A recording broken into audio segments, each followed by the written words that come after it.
Go, go, go. Go in for this. Go in for this. GG. I'm on Link. Got Okay, it. go on Link. Link. Get Vayne. I got Twitch. Vayne, jump in. I'm on Thresh now. Okay, we're on Thresh by yourself. All right. Just Fine. shove middle. Wow, Shove middle. Nice. Welcome back to week 6 of the NA LCS Summer Split. Before we get into our final match of the day, Velocity versus Vulcan, I'd first like to welcome Dignitas support Patoy to the desk. First of all, congratulations on an exciting win. It was a game that was extremely action-packed. We heard you guys talking there, yelling which champion to go for. How is it playing in a game with so many kills all the time? You know, you had a composition that worked around it, but how does your team handle that pressure? The game pretty much was just like any of our regular scrims against CLG. It just goes completely haywire and different from just normal games. There's always like 3 times as many kills as normal and just a bunch of random crap that happens. So why do you think that happens against CLG in particular? We do a bunch of stupid stuff in scrims. We just do anything that even remotely sounds good, even though it's not, and then it just goes crazy. Would you describe that matchup in a similar vein?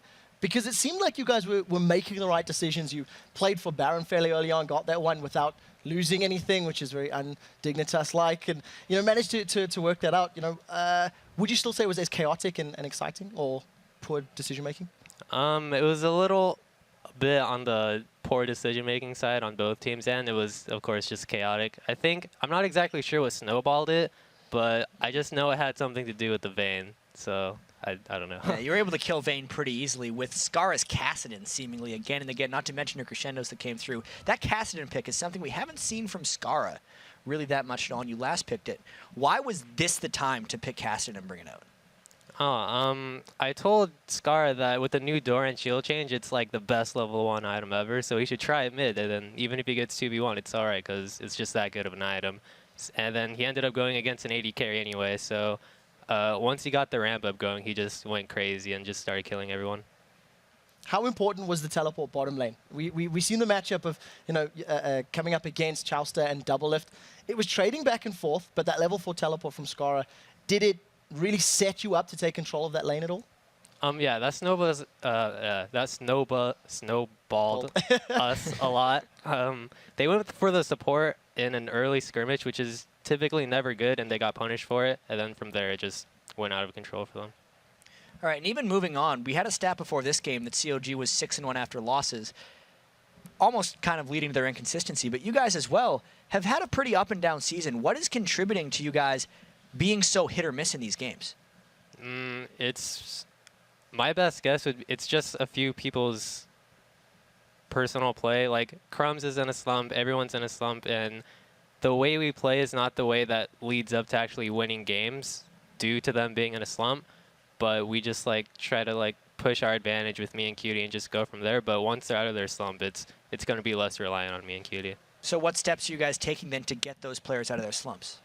We just have to take it slow. They just have to make their own comfort zone again, because right now I don't think they have one. And once they get comfortable on champions, just all the little things basically will just be like our old team again. How important is in-game decision-making then from the players? You've highlighted who you feel is not performing up to par. Do you and Cutie Pie step up then and start saying, well, let's not do that, let's push this objective, let's do this, for example? Do you have a louder voice now in the team in-game? Ever since we've been in a slump since last split, we've tried to step up a little bit more to pick up, but lately we've been stepping down because they have been picking up, but they're still really in a slump, and I believe they'll get back up, and then once they do, we'll just have to stop and then play a regular game. And you guys actually have another game against CLG next week. Can we expect the same type of craziness, or is it going to be another one of those 70-minute matches? It's probably going to be crazy. I hope they play Pantheon jungle again. I just hope it's just a bunch of wild picks, so it should be fun. All right, for the last question then going into this, how does Dignitas prepare now looking towards playoffs? How do you balance preparing for your last matches in the LCS split, as well as maybe looking internationally if you make it through the playoff stage? Ever since I've joined, we've always been an international team technically, so when we got into slump, I got really depressed, and I've just been trying to pick the team back up again. So it's really hard to look forward into international again until we pick back up as just a regular team again. So I'm just focusing on just getting back up to par again. All right. Best of luck with that and for all your future games. Congratulations again on the win.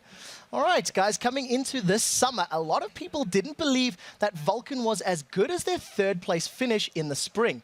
But so far this split, Vulcan has surpassed their playoff performance and have been in control of second place for most of the summer. And even though Vulcan has looked great in their games and have the respect of the other LCS teams, for most people, they're still flying under the radar.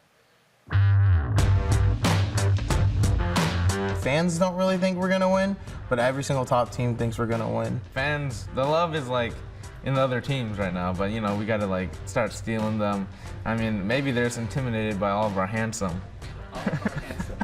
72% of you believe that TSM will win this match. And unbelievably, coming into today, Vulcan has only been picked to win 1 of their 12 games, which was their match against Velocity. I didn't actually know our vote was that bad. That's a popularity contest, I think.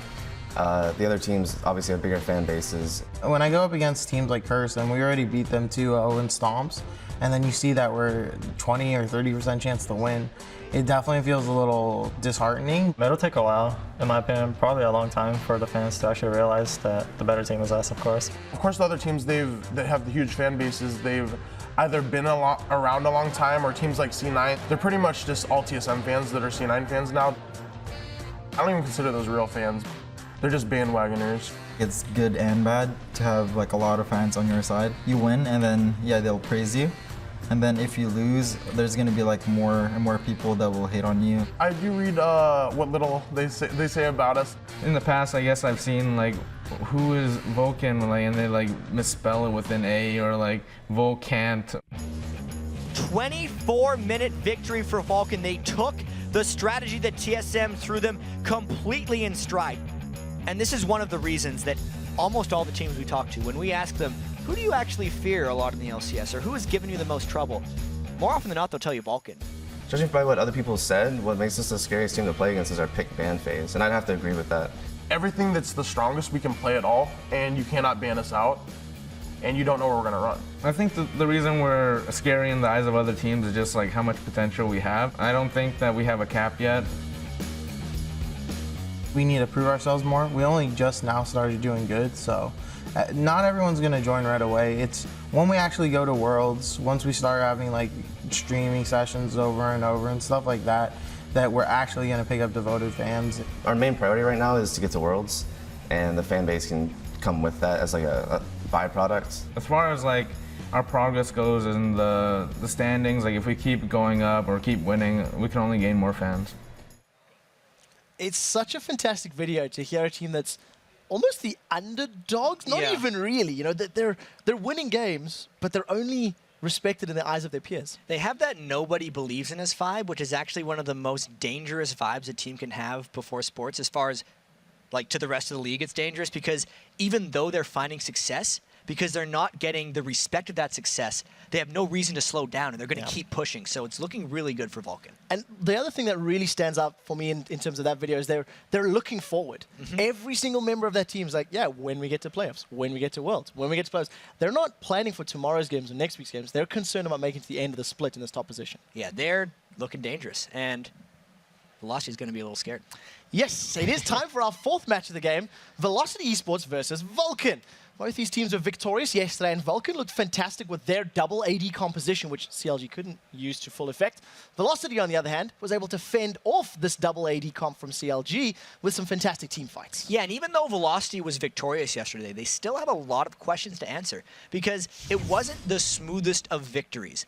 VUL, you know, despite the score, VUL needs to prove that he can hold his own in lane because that was a really rough patch for them last match, and Velocity needs to find ways to move around the map with cohesion so that they're not really pushed into their base while holding a 7-1 kill lead like they were in that COG game. Yeah, so talking about the kills as well, yesterday's Mandatory Cloud maintained his grasp on the league lead in total kills with his phenomenal performance on mid lane Ezreal. He went 9-1-5 and never even gave Scara a chance to take control of his lane or even really get into the game. Yeah, Vulcan again proved their versatile team, which makes them even scarier. And it wasn't just ManCloud's Ezreal mid, but Psycho Sid's top lane Zac that he pulled out of nowhere and crushed Kiwi Kid's Rumble with. Plus, Zoom Zuna pulled out Kog'Maw again yesterday. He's actually the only AD carry to win a game with Kog'Maw this season in North America. 3 AD carries have played it, so you never really know what to expect when you go against Vulcan. Their reputation is that they're a late game team, but they're constantly pulling ahead of teams early on in the game. So teams often focus on the wrong part of the game against Vulcan and find themselves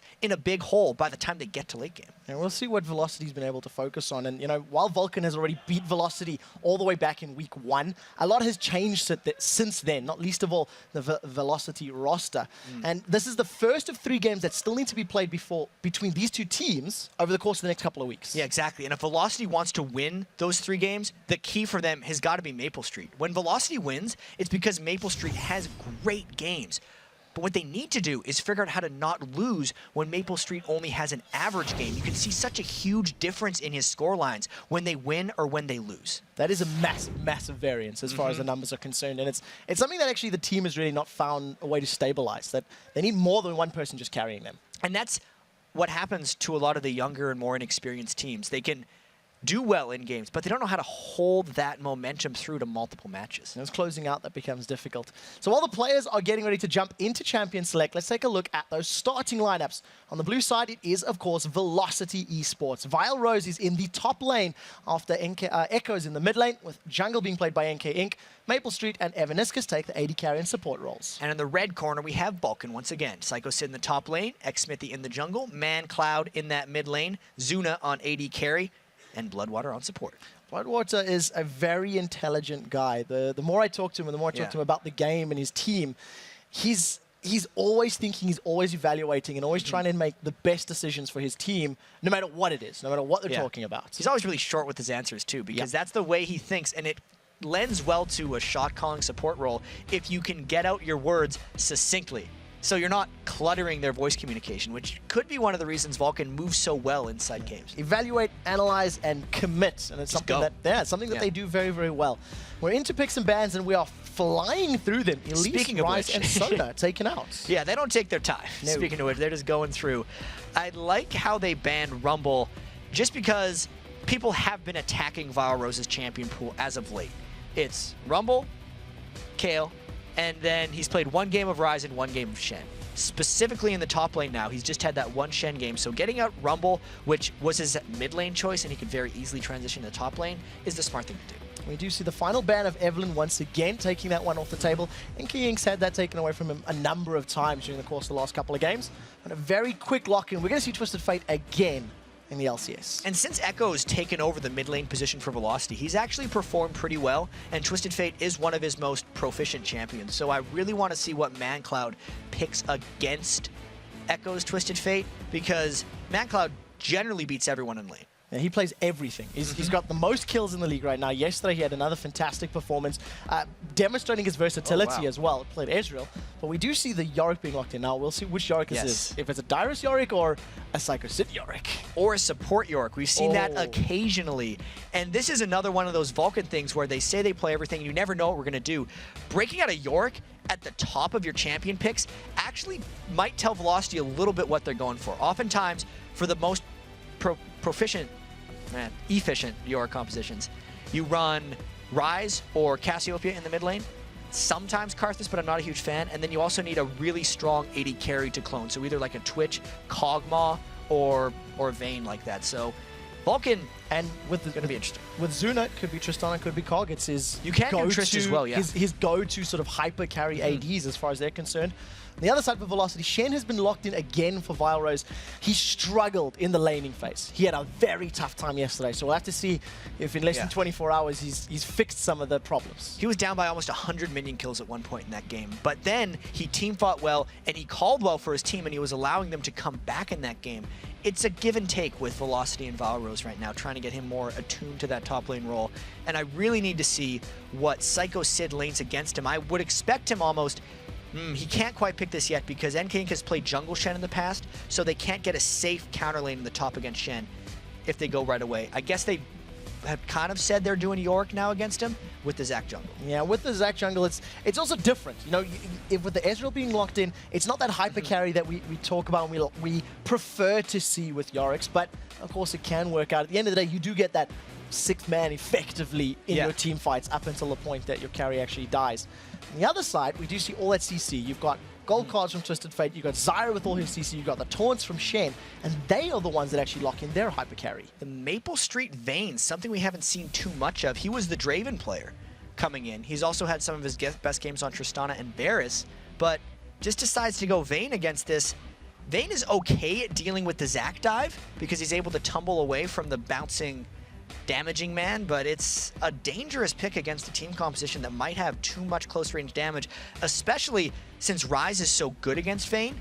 ManCloud's a good Ryze, and there could be two of him. It could also be the fear factor that maybe putting thoughts of, hey, that could be Ezreal in the mid, and they might want to lock a hyper carry next as well. It's a thought process. It's maybe something else.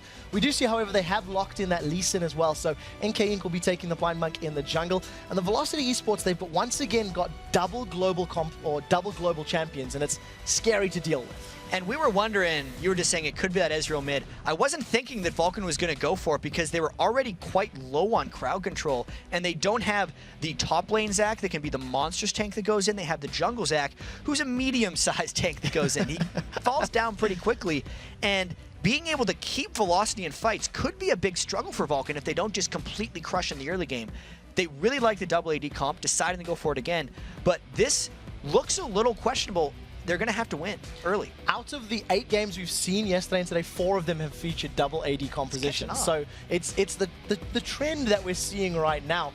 The one thing that I do want to mention about Velocity's double globals, I distinctly remember them playing against Dignitas. Crumbs was playing his Nocturne at the time, and they were unable to make plays happen with the Shen and a Twisted Fate. They were shut down. They were playing very defensive. And I think if they play with that passive hang back mentality, they may find similar situations. And the nice thing for Velocity is they are coming off a win against CLG, so they need to be able to carry that confidence through into this game, because if they play passively and let the Kog'Maw farm up with the Yorick on his team, even if they can't force team fights, even if Vulcan can't force team fights, they could starve Velocity out in the long run. One of the things that maybe Vulcan will be thinking to do is reacting to team fights. Maybe they'll want to play passive, wait till they get dove on, use that Omen of Death and get the clones up and then pick the fight. So we'll have to see how this one pans out. It is the final game of the day that features Velocity Esports taking on Vulcan. One of these teams is going to go 2-0 for the week. And Velocity's one of those teams. So we'll have to see if they can keep their momentum from yesterday. And you got to stay tuned for this one because can't count Velocity out. They beat CLG. They've beaten CLG twice in this season. They need to make something happen here. Yeah, they really do. With the backs against the wall, the pressure is now on. And also, their team composition lends themselves to actually making things happen. They've got that Shen, if anyone gets dove on. They've got Twisted Fate to make plays happen. And you know what? If Zac does come jumping in there, just put the Zyra ultimate down, and the rest of Vulcan will have a very tough time getting through that. And there is one thing I need to point out before the action starts about these team compositions, is that most double AD comps that have the most success have very high amounts of magic damage coming from their other solo lane. This is not the case for this Vulcan composition. Yorick also contributes physical damage. Yes, Kog'Maw can do slight amounts of magic damage, and Zac can as well, but if VUL or NK Inc. get a couple kills or get a little bit ahead, their armor stacking could make it extremely difficult for Vulcan to take them in late game team fights. Pressure is going to be on then for VUL and NK to make those kills happen and get those items on the board. And in order to try shut that down, we do see that Zuna's Kog'Maw is poising himself towards this top lane. So it looks like we're going to have a lane swap coming in here from the members of Vulcan. And ManCloud's going to be able to most likely lane against Echo, which is what he wants. He dominated the lane yesterday as Ezreal against, don't remember exactly, Scar's Rise? Scar's Rise, yeah. And Twisted Fate is not much stronger of a laner than Rise, so I expect ManCloud to have pretty good time there. We'll see how well he pans out. Echo has actually decided to go with a flash barrier as far as his summoner spells are concerned. One thing that will at least play into Vulcan's favor, their 1v2 laner of Yorick will have an easier time picking up CS and staying sustained in that lane thanks to his Omen of Famine. He's going to get that HP back, and as long as he doesn't get rooted for too long, he should stay fairly healthy. Exactly, and the Shen 1v2 is not the smoothest of lanes. So not only was VUL having a struggling game yesterday on Shen, he's immediately put into a difficult 1v2 situation, so the pressure is on. If nothing else, he's going to be experienced in having a difficult time at the start and bouncing back. So we'll see if we can channel his gameplay and his performance from yesterday. The lanes have set themselves up. Zach started by his red buff. He's already smited that one away, and there is a ward on his blue buff. So we'll see if Velocity or the rest of them maybe want to try to contest. Time will tell. A very large number of wards out early for Vulcan. They put 5 down on the map immediately, which usually tells you that they're looking to make a lot of early game moves or prevent the enemy team from making early game moves. And already, Smithy goes for the blue buff steal. Yeah, so he's managed to move himself up there. 3 of Vulcan's wards have been placed there, so he's well aware that nobody is around to at least challenge him for it. And he's just going to take that one up, while NK Inc., he's going to trade. So they trade buffs, nothing gained, nothing lost at this point. They both walk through wards on their way to that as well, so both teams know exactly what is up. Now the question becomes, who's going to get dove and who needs to run away and concede minions at their turret? Psycho Sid and Valrose are both in potential danger of dying if they stick around, and Valrose hasn't even gotten a minion yet. Psycho Sid is way more afraid. Valrose at least staying within experience range. Sid ran all the way back to his second inner turret, very afraid of that dive. It's actually going to be Xmithy making the move onto Valrose, and he manages to get away unscathed. Yeah, Psycho Sid has the minion lead with 1 right now. Neither of these guys are going to have a good time, and I think this is actually in benefit of Vulcan just because Psycho Sid has so much more experience playing from a difficult 1v2 lane than Valrose does. What we do see is that at 4 minutes on the clock, the 3-man pushes are going to trade towers here. First tower to fall is going to be Velocity taking down Vulcans, and I imagine it won't be long before Vulcan do the same. And it's all about what happens next. Even though technically a team got first turret here, nothing has actually happened in this game yet. The laners have traded farm away from each other, and it's all about how they react now. It looks like Vulcan's going to continue to push up, whereas Velocity might be peeling for that dragon. So it does look like they're stacking up towards the bottom. Psycho Sid with his 1 creep and a little bit of passive gold gain. All he's done is picked himself up more vision. That definitely signals an intent to maybe stick around in the lane and try farm his way back into a little bit of a power position. Dragon has been started for Velocity, as that's a 3-man stack they've got on that Dragon. Yeah, and Velocity can try to take a couple extra Dragon hits thanks to the Zyra plants that Evaniscus had down early there. And that is a great start for Velocity, getting essentially the first objective of the game because they're the ones who decided to start in that bottom turret. And it's definitely something that'll give them that global golden experience, which is going to help Valrose out, who is still yet to pick up a creep. And finally does it. As I say it, he manages to get himself on the board. And Zuna and Bloodwater now going to be in a little bit more of a difficult position if they decide to carry on with this pressure against a team with 2 globals, as they're going to get them fairly soon. Especially because Psycho Sid's lane is pushing heavily away from the turret right now, so there's not a safe place on the map for Zuna and Bloodwater to farm right now. Echo's going to hit 6 as well, as you mentioned, and it will become more and more dangerous. So this is not the smoothest early game for Vulcan. So one of the things that Velocity will need to do once they do get that Destiny available and once Valrose eventually hits 10 United is actually make those plays. We seen it yesterday against CLG. They showed that they had the team fight composition and they weren't afraid to pick fights, even though they were a little bit behind in terms of their gold counts. And they were winning every single team fight as well. Vulcan just wins in multiple ways. So if they think Velocity has to win via, I feel like Velocity has to win via skirmishing and getting their ultimate cooldowns out, which means Vulcan's just going to try to work around and in between those. So with the tower going down, Valrose has once again maintained presence in this 1v2 lane. He's moved to the bottom lane. Sid still around and hanging out as Xmithy getting some wards down. So this is a 3-man dive onto the tower as Xmithy's getting close. Yeah, Vulcan has kind of merged their lanes together, and they're now trying to take turrets back to get back for the dragon they gave up. It could be a 4 for 2 if they decided to go for it, but it looks like they're just letting NK Inc. and Valrose 2-man defend this entire creep wave. Bloodwater and Zuna focusing more on the champions than they are on the tower, trying to get some poke down, and they weren't really focusing the objective, so maybe not entirely on the same page. We do see that Valrose falling behind in terms of the CS sit with all the time. He's actually picked up a lot of creeps at this stage. Yeah, let's try to figure out what Vulcan's doing here, because they don't just say, yeah, we're going to decide not to kill a turret even though we're losing turrets. They're specifically trying to deny Valrose farm instead of taking Valrose's turrets right now, because they don't want that Shen to be a threat in the side lanes at any point in this game. So we'll see how long they can drag that one out. The longer they keep Valrose's Shen down, the more beneficial it is for them when they want to make a play.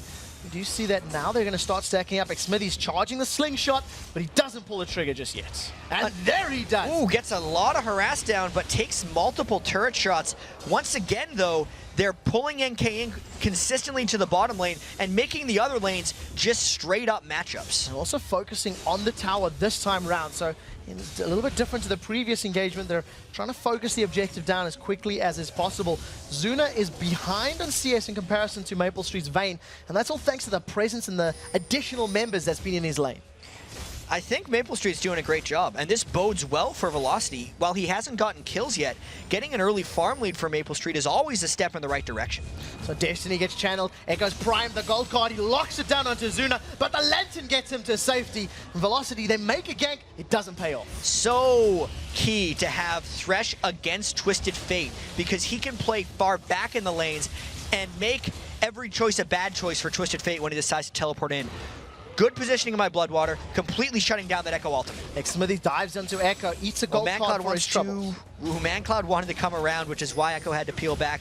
And I actually do need to give a little bit of props to Echo here for doing so well in that 1v1 lane against ManCloud. He eats an Ignite for his trouble, throws out the wild cards, doesn't manage to save the red buff, but he goes to Smithy. Smithy, can he click the Lantern? That's the real question. It's being bloody blocked, and Shen and Lee Sin deny it. The Bloblets are trying to reform. They're trying to reform into the giant monster that is Zac. He will be able to respawn up as Vile Rose dashes across the tree. Nobody goes down. So a lot of people involved in that fight, but nobody going down. Vulcan did a good job of protecting the Zac Bloblets after he fell on that one. That was a Lantern body block that prevented him from coming through, and no harm done at the end of the day. Sid gets ignited, stunned against the wall, put a lot of damage down onto Zyra, and in that 1v2 lane, he's actually doing very, very well. 51 CS, and he's actually trading fairly evenly with Maple Street and Evaniscus.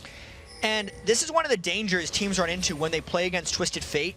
Yes, Vulcan is down a Dragon, which is 975 of that gold. But the other 300 or 400 means that thanks to Twisted Fate's extra 2 gold he gives on last hits, if you are splitting with a team in lane, it means you are losing the gold game. So the emphasis is actually on Vulcan to make something happen, even though Twisted Fate is allowed to make something happen anywhere on the map every time his ultimate's up. Zuna and Bloodwater keeping this pressure up on the tower, and farming themselves into a power position and trying to get as much damage down as they possibly can. Valrose has just hit 6 though, so Stand United is available if anybody goes low, if anybody gets caught out.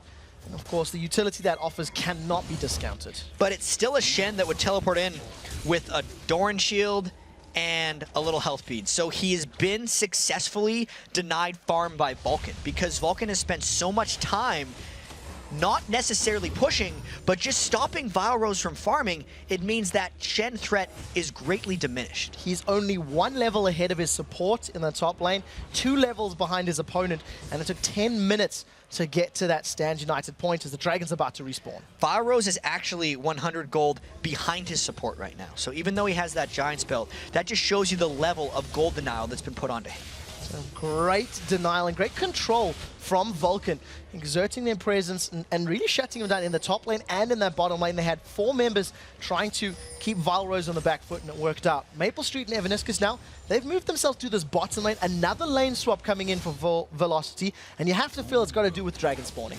And I really wonder how Vulcan's going to handle this one, because there is a split-pushing Shen that Vulcan has no real way of matching now that they've sent Psycho Sid up to the top lane. So if Velocity wanted to force the Dragon, I feel like they could, and you can see that they're planning it with 5, 6, 7 wards, all within a pretty big radius around the Dragon Pit for Velocity. They want to go there, and they're positioning to do so. So we do see Stand United is up, as is Destiny, so this may come into play. There's no pink ward though, or it is, but there we go, finally, ward was taken out. They do have vision. They know that Vulcan are unaware of this, and they're managing to get this one low. Maple Street, this is really dangerous. He's chasing down into ManCloud. The stun has landed as Shen is trying to join the party. A flash forward is going to at least get the shield down. First kill's picked up there by Twisted Fate. First blood secured onto Mandatory Cloud. Now Maple Street's trying to get away, but there's a Zac blob bouncing all up in his face. Destiny gets channeled from Echo. He's now turned his focus onto Xmithy. Xmithy's got 400 HP. He's trying to get away. The Void Ooze from Cogwell will help. Flash! Gold card! Smithy gets dropped. He doesn't have his passive available. Now Zuna's on the back foot. Gold card again for Echo. He's securing him. Time off the time. He missed the taunt! The taunt misses! Valrose does not hold him in place. It doesn't matter as Echo pulls the trigger on gold card once again. And the barrier comes in at the end to save Echo from Kog'Maw. That was a bit of a disaster for Vulcan, as Psycho Sid has to burn Flash as well. Psycho Sid trying to get the tower down. Inking's gonna look for the Sonic Wave. If it can get past a Ghoul, it may be enough. Can he land it? That's the question. Red Pot has been drank. It's ticking over. The slow lands onto Psycho Sid. He's gonna carry on chasing. Dragon's Rage has already been used, so not available. Sonic Wave into Resonating Strike. Didn't do anywhere near as much damage as I was expecting. Psycho Sid is just taking him for a walk through the jungle. 210 HP. This should be the final bit of damage, and even better, it goes to Maple Street. That was kind of the ideal thing to happen to Velocity after all that fight happened. I gotta say, this game might be getting out of hand for Vulcan. Velocity's pulled now a 4,000 gold lead, as well as knowing we have a Vulcan comp that cannot reliably start fights to even come back in this game. Getting that 5v4 at the Dragon was exactly what Velocity wanted, and they didn't even lose a side turret for it, so everything went right for Velocity there. And Smithy throws himself into the mid lane, and not only do they get all of the objectives and the gold, 4 of those kills have been fed to Echo's Twisted Fate. 110 CS, he's got a Cage's Lucky Pick as well as that Zhonya's Hourglass completed at the 13-minute mark. And as one of the key playmakers for Velocity, that is so crucial for him and his team. And keep in mind, this is a 3-13 team against the second place team in the LCS, and they are crushing at this point in this game. Fight in the jungle, so at the turret. NK is going to try put some pressure down. Stranglethorns gets thrown down and knocks everybody from Vulcan up in the air, but it's just going to be enough time to get the tower, and that's the second tower of the game for Velocity. And here's the trap that Vulcan has to fall into with this double AD composition. They need a lot more time to farm, but they can't farm safely. Zuna instantly flashes away, but here comes Maple Street. Final hour is available. If he wants to chase, he's going to decide against it. Yes, Yeah. Vulcan has think about it. Has 4 members in the mid lane. But because of that extended chase, it actually gives Vulcan a bit of a window to take out a turret in the mid lane. Still a 5,000 gold lead at 14 minutes. That is very substantial. And it's something that Velocity will need to hold on to. That is the key to this lead. They're in a very good position, and as long as they consistently pick up more ganks and make more plays happen, it'll work. Psycho Sid will secure this inner turret in the top lane after all of that work he put in earlier. So he's finally getting some of it back. Vulcan needs to teamfight with Psycho Sid now, because they really need to be able to provide safety to ManCloud and Zuna if they're going to stand to be those turrets of damage.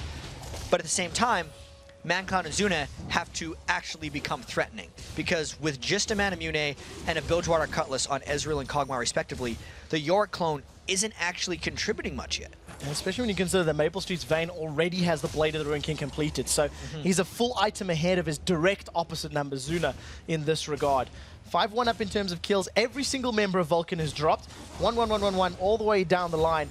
And with Destiny about a third of the way left before it becomes available for use, Velocity are going to bide their time. Going to play this one a little slower. Oh, and look at that spike by ManCloud. They want to get Maple Street down. Stand United is being channeled. They've got this one out. This is already a win for Vulcan. Maple Street dives forward onto Vulcan. He tries to get in range for the Blade of the Ruin King active, but it was not actually used. A taunt away from Vile Rose, and Maple Street just caught out by patient play. And this is that communication and map cohesion that Velocity needs to pick up on.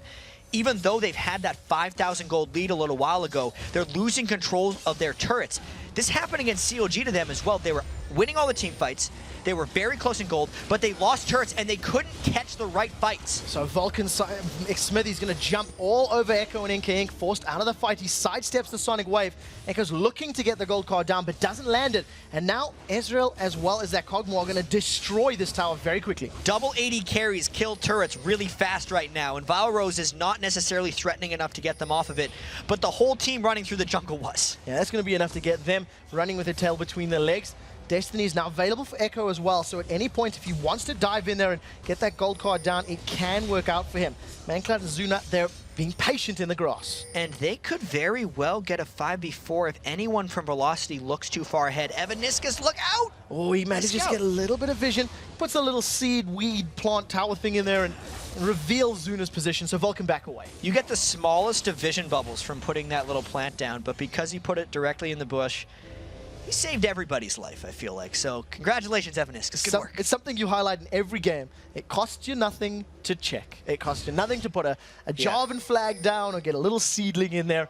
Be a little patient and actually see what's happening. Third tower of the game for Velocity is going to fall thanks to Echo in this top lane. If he can get one more hit tonight, instead he's going to try back away. Gold card down onto Xsmithy, and he does get away safely. Tower at 150 HP.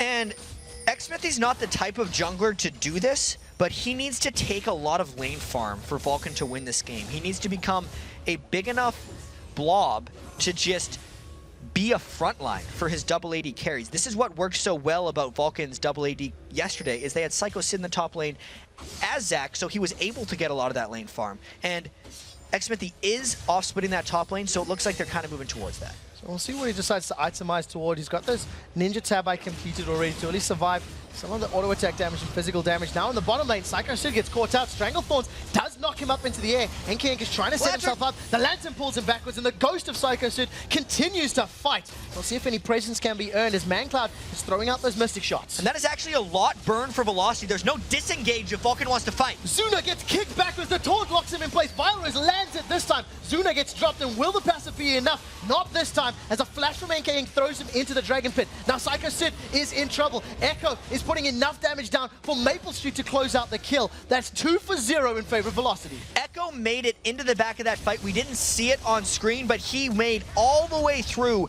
the top part of Vulcan's jungle and then finished off Psycho Sid despite that awesome Lantern escape. So again, Velocity outpacing Vulcan right now, getting their second Dragon of the game, and I think their largest gold lead of the match. It's such a good play from NK. Enki dove all the way forward, kicked Zuna backwards, and just set up a free kill there for Velocity to just focus him down and completely zone him out of that one.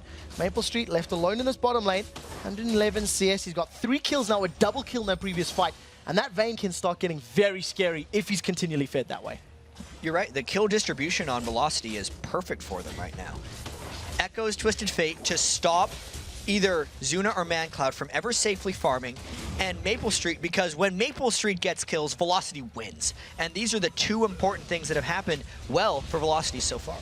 We'll see how, if they can manage to take away any of the killing spree gold from their opponents. This will help Vulcan out, but it means they need to pick an engage that actually works for them. And we've highlighted so many times, there's no clear engage other than just throwing themselves at their opponents. They don't have a taunt or a gold card or a Zyra to lock anybody up. One thing, though, with Echo's Twisted Fate builds, and we've always seen this, he builds to ult and skirmish. He doesn't build for team fights, really. Boots of Swiftness plus Twin Shadows, even Alacrity Boots of Swiftness, he cares about running people down when there's more people of his team in the fight. So if Vulcan can draw this out a little bit and actually just get to a fight where we have 5v5 fights, even though Vulcan can't really cleanly initiate onto them, Echo's build could start being detrimental. He's only got 450 movement speed, so as long as he's running, just 450, he'll be doing well. A lot of wards still slitted across the map here for Velocity. They have spent basically all of that TF passive bonus gold on Vision, because there have been 7 or more wards pretty much at any given time throughout the entirety of this matchup, and you have to give them props for that. Yeah, they're keeping the map full of vision, so Echo can go and make plays. That's why he's 4-0-1. And to give some context onto that 450 movement speed, no one on the map other than him is even faster than 400.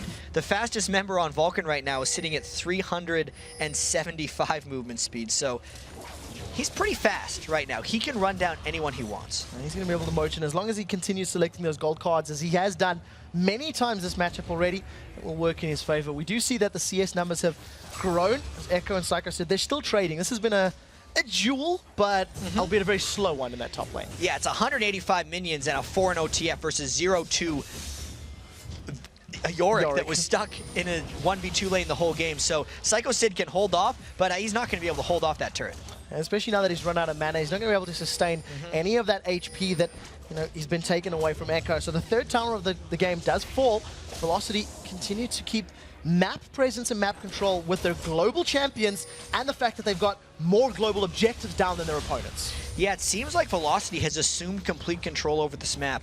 Echo can join any fight, and Vulcan is too weak to actually fight a 5v5.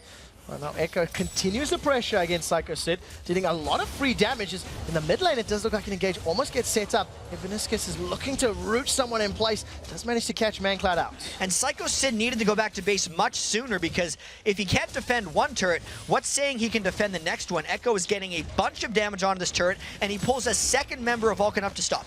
Smithy can't even really trade here. This is a jungler. He doesn't have the most HP or magic resist. The tower's going down. He's bouncing around. Echo is losing HP thanks to that unstable matter, but the tower is saved, but with 100 HP. It's saved for now. For now. It's not going to last much longer with the way this velocity split push is actually working out. Surprisingly, we're actually 4 turrets to 3 in favor of Vulcan, but Vulcan has missed out on so many creeps, so many objectives, and so many kills that they're just disastrously far behind in gold. That's paying dividends as far as the items are concerned for Velocity. When they do pick these team fights, having that margin of error just allows you to, dare I say, make a little mistake, be a little bit out of position, because your items can carry you through some of those things. But they're not doing that now. They're picking the right fights at the right time.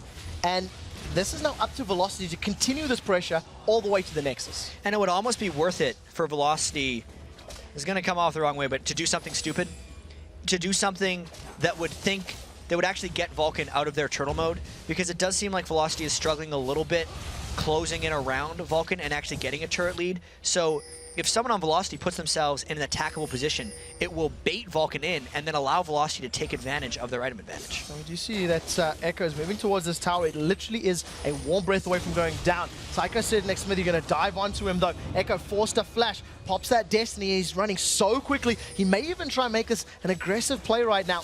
Decides against him, but Maple Street, he's down to 50% HP. Stand United does get pulled across, and that's a massive shield on top of him. Stranglethorns whiffs and knocks no one in the air. The disengage actually helping save Vulcan, dare I say it. ManCloud's playing aggressive, but doesn't manage to land any of those mystic shots. Still the next turret down for Velocity with no casualties. Plays into their favor. Yeah. Perfect play, plays into their favor. Stuff to say. Psycho Sid next Smithy not able to lock him down, and that movement speed that we're seeing from Echo is really playing into his favor, just managing to kite around his opponents and not get locked down. Yeah, it looked like Echo was in a rather difficult position after finishing that turret, but because the rest of Velocity was coming up through the jungle to help him, he was able to just walk away really quickly. And something we've actually got to highlight as well is that was a good play from Velocity. Even though it looked as though Echo was a bit caught out, the rest of the team, they engaged on that. They played aggressively, and it's the one thing that I think has been lacking from Velocity in the last week or two, was the decisiveness to go in on any opportunity. They might be on their way to a 2-0 week here, because right from the get-go, when they traded the turret plus dragon for just the turret, they started pulling ahead. And they have just kept pulling ahead again and again, specifically at these dragons. They've gotten all 3 of them, and 3 dragons with a 4th one coming up at 24 minutes is a crazy good pace. This is the biggest hurdle to overcome, though, those inner turrets and inhibitor turrets. That's really where the game does slow down if you're not sure how to make use of these big leads. And Vulcan, a team that's actually experienced this. They've been unable to close out games, and they have had a very big lead. Echo right now is getting encroached upon by Psycho Sid as well as Xmithy. He's got gold card primed and should be able to get away from this one relatively cleanly. Yeah, he is so fast that they can't catch in, but Vulcan now in a 3v4. They've stunned Zuno against the wall. The taunt holds him in place. He turns backwards to carry on fighting. Now ManCloud forced to arcane shift away to safety, and that started from NK Inc. being caught. And it also started because Echo had pulled 2 members of Vulcan away for that extra chase, so they were able to just capitalize on that 4v3 situation and potentially take another dragon here. Zuna is 0 for 3 right now. Velocity are really showing they know how to lock him down. Maple Street gets knocked up in the air as NK Inc. dives forward. He gets pulled backwards just a little bit as Vilrose, he's actually going to lock Bloodwater for a couple of seconds. Exhaust is now worn off as Maple Street turns his attention. ManCloud gets dropped. That's a double kill for Maple Street. He's looking for his 3rd of the fight as the Bloblets get popped. NK Inc. is alive. Maple Street gets a triple kill. 6-2-3 right now. And things are going from bad to worse here for Vulcan. They didn't want to give up another dragon, so again, they decided to fight while they were undermanned, and Velocity just crushed them. ManCloud got teleported on by Echo and destroyed. 4th dragon of the game secured for Velocity. They have 4 towers in the bag. They have 11 kills to 2. Double Randian's Omens have been completed there for Vilrose and for NK Inc. So if at any time ManCloud or Zuno are dealing any damage or moving around, pop those things, slow them down, and you can control the fight. And that's exactly what they've been doing so far. There's actually been pretty good recovery by VUL as well in that Shen. He's caught up in farm, 1-0-8, never died in his 1v2 situations, which oftentimes is the most important thing to do. And specifically because Vulcan put such a heavy investment into stopping VUL from farming, the fact that they almost forgot about the real threats of Velocity here, which is Maple Street and Echo, is really paying off for Velocity. Talking about Maple Street, he's finished off his Phantom Dancer as well as that static shift. Not enough movement speed, attack speed, or crit. Slightly different itemization. He's got up to about 21% crit, but 420 movement speed. So we've been talking about how I don't want to say easy it is for Echo to run away. Yeah. Maple Street can do the same. And I think this could be a team-wide thing right now. Maybe I'm wrong here, and this is the way Maple Street builds Vayne, but bear with me. Since there's no strong, hard initiation by Vulcan, if all Velocity's carries do is make sure they're fast, they will never die. Because as soon as they don't want to fight, or as soon as they want to fight, they just walk to and from these battles and get away with it. So it's not your typical Vayne build going for a double Zeal build before even a Last Whisper, but I think it's the right choice against this team comp. It's definitely working out in his favor. I think Maple Street has gone 6 kills without dying during the course of this game, and you know, with the killing spree sitting in Echo's hands as well, it's definitely a lot of gold that you could stand to gain if you were a Vulcan member and you could pick that one up. Psycho Sid can't really toy with that Sunfire Cape, Randian Zone, and Vile Rose. He's just going to survive any of the damage that gets, you know, put on him. Right now, the gold lead is just so massive that it would take a miracle for Vulcan to come back in this one almost, just because the hyper carry, Vayne, and the Twisted Fate are doing so strong right now. Maybe not a miracle. Maybe Vulcan just needs another 15 minutes, but with the way Velocity is pressuring on them right now, and how one-sided all these team fights have been, it becomes an increasingly difficult problem for Vulcan to solve here. Yeah, if they are able to at least buy some more time, Cogmore will eventually be able to at least outrange Vayne as long as his Bioarcane Barrage is on, and maybe that's the key. Maybe if they can just channel Zuna's damage and focus on Maple Street, they can make it work for them. For the time being, Vulcan are the ones that are being jumped on. They're the ones that fights have been occurring to them, so they've been unable to really pick engagements on their terms at their time, and that's really what's costing them at this point. And I wonder if Velocity is going to be going for a Baron shortly, because that might be the thing they need to really push through. And another thing that's developed, we mentioned it right at the start of the game, since Vulcan has the double AD, but no strong magic damage source, as soon as Valrose and NK Inc. get heavy amounts of armor, it becomes even more difficult for Vulcan to teamfight. That's what NK Inc. and Valrose have gotten now, with their Randwinds, Ninja Tabi, and the Sunfire Cape. I don't see how Vulcan gets through that in a teamfight. Vulcan pretty much needs to steal Baron here to even have a chance. So we do see the slingshot was being charged. It gets cancelled by Xmithy, gets half of his cooldown back. While this is going on, Echo's been able to take out the tower on the bottom lane. He's trading with Zuna and actually losing that engagement right now, but he does have his Destiny available. Baron does look like it's been stopped by Velocity, and they've actually moved themselves into the jungle, trying to pick a fight with Vulcan. Velocity is being cautious with what they're doing here, because they do not want to squander this 13,000 gold advantage at 30 minutes. So they're making sure they have vision control in this Baron area, and they're trying to actually avoid getting caught in the Baron fight, which would be the one way Vulcan can actually keep Velocity where they want them. And once again, an immense amount of vision. They've got so many wards in and around that red buff area of Vulcan.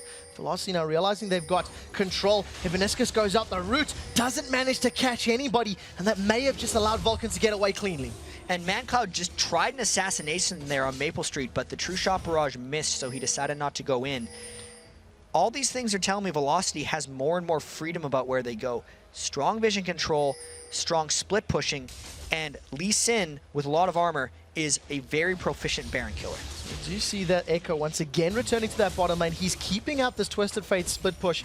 With the Lich Bane completed, if he does get to towers, he'll take them down even quicker than we've been seeing him do already at this point in the game. And it's all on Velocity right now. They're making the plays, they're responding well, and they're not making bad decisions. They're not engaging on things that are poor for them. The thing that they have to watch out for are the gold totals of Zuna and ManCloud as the game progresses. 9,000 on Zuna and 10,000 on ManCloud. If those guys get up around 13 or 14,000, that's when Velocity has to start worrying, because that's when they hit 3 and 4 big 80 carry items. They can actually start shredding through the armor stacking of Valros and NK Inc. So as long as they get the game in hand before that happens, they're sold. They're good. One of the things that does work out in favor of Velocity is the fact that Valros has really made that deficit up. After 8 to 9 minutes, he was actually behind his support as far as gold was concerned, and now he's 3,000 ahead of Psycho Sid, so in a very good position right now. And with that Shen, with all that armor on there, maybe even the makings of a Thornmail. It's something we've actually seen a couple times this weekend already. He should absolutely build a Thornmail, and if Lee Sin can afford it, he should build a Thornmail as well. They can just turn that double AD comp right around on their Vulcan. opponents. It's one of the best mechanics in the game against double AD to fight it. So we do see it is completed almost on cue. Who would have guessed? Well played by Valros. He's going to be even, survive even more. He's almost hitting that level 18. He's 3 levels above Psycho Sid right now. And he's definitely bounced back so incredibly well. This should be the 5th Dragon of the game, if I recall correctly, for Velocity.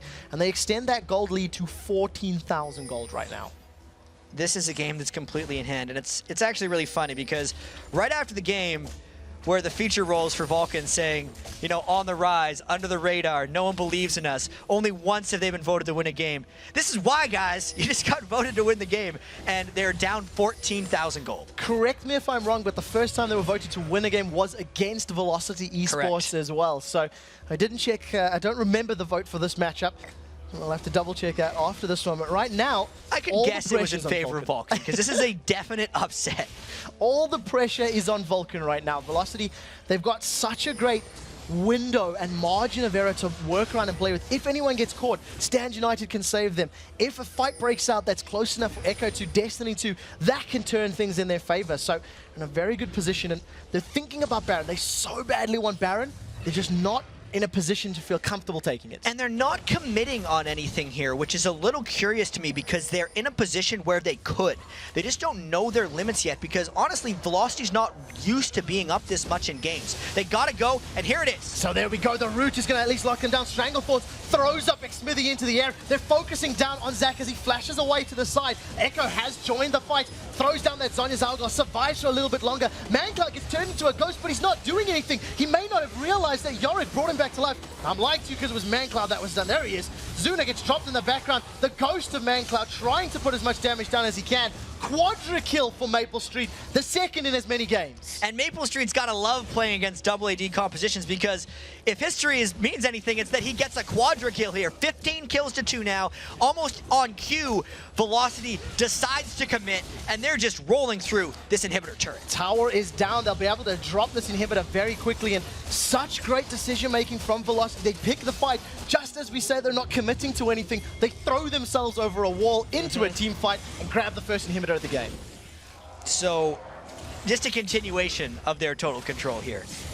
The double speed build for Maple Street allowed him to run down everyone on Vulcan. He actually flashed the Baron wall just to get into that fight. That is how little he cares right now about what Vulcan can throw at them. And that's because Vulcan just has to run away from the tanks that exist on Velocity right now. And if the problem wasn't compounded enough, Guardian Angel is now being completed. So over and above the shield of Stand United and all the counter engage that Zyra offers, if you get Maple Street once, you got to do it all over again. I don't think they have time for that. I feel like the rest of their team would be dead by the time they can finish off Maple Street twice. This is not a good position to be in if you're Vulcan. They're trying to maybe get some vision control back. I think Velocity can safely take the Baron this time if they want it, and then they can decide to push around and end the game. Coming into this game, Velocity only had 2 victories for the entire split.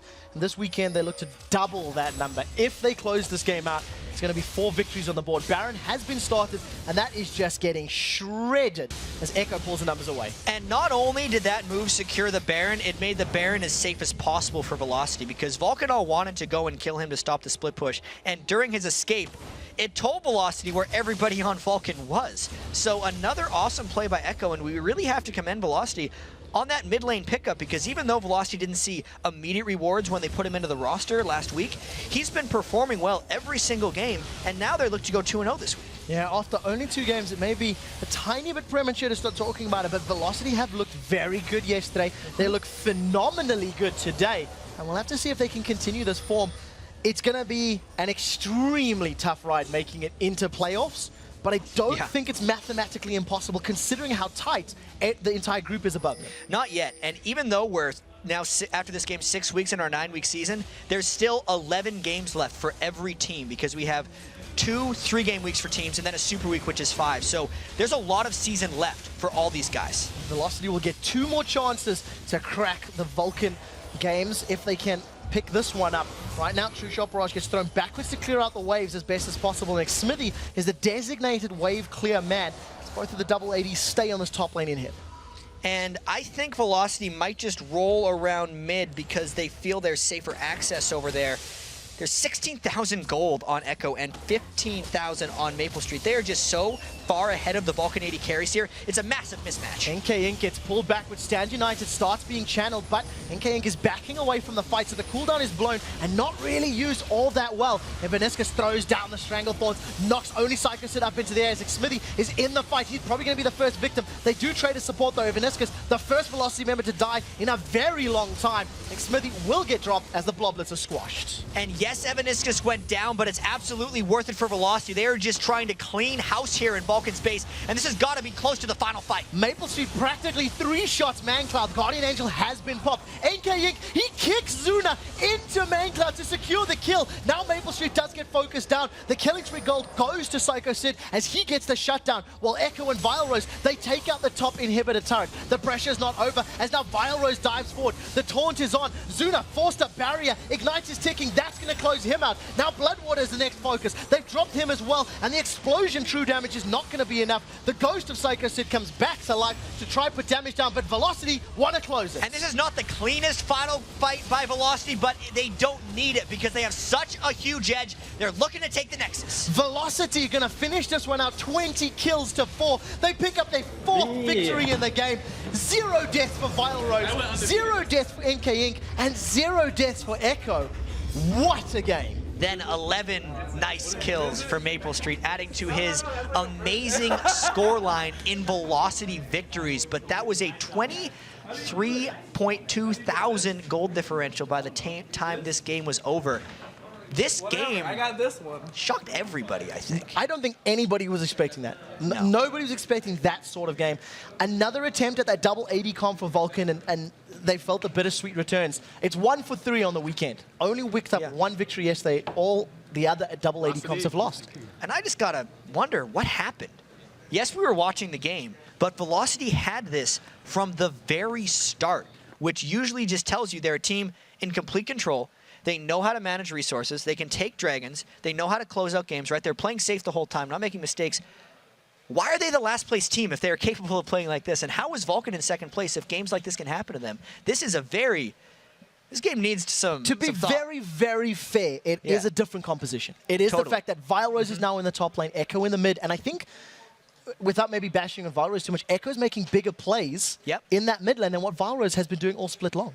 And Vile Rose was able to control the game with Shen in this situation. He didn't need to be put in the playmaking position. He could support people with that Shen, and he could provide the glue to hold the team together, which might be what Velocity needs. I'm very curious to see how they do next week. Yeah, next week I think there's going to be 3 more games for them to play, so we'll have to check their performances. And after that phenomenal game, we do have to take a short break, but when we return, we'll be joined by Velocity's Maple Street, the quadra-killing beast, and NK Inc. to talk about their upset win and a perfect Week 6. Plus, we'll name our MVP and break down the standings after all of today's action.